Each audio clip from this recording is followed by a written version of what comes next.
31, 32, 33, 34, 35, 36, 37, 38, 39, 40, 41, 42, 43, 44, 45, 46, 47, 48, 49, 50, 51, 52, 53, 54.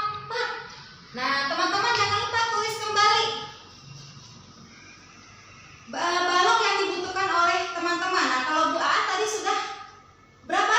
54, sudah dihitung 54 balok dan aksesorisnya. Nah, seperti ini ya teman-teman. Di kertas selembar saja tulis kata masjidnya dan jumlah balok yang digunakan. Baik teman-teman, itu saja kegiatannya membangun sebuah bangunan masjid dan mengelompokkan balok atau benda sesuai dengan warnanya. Selamat mencoba.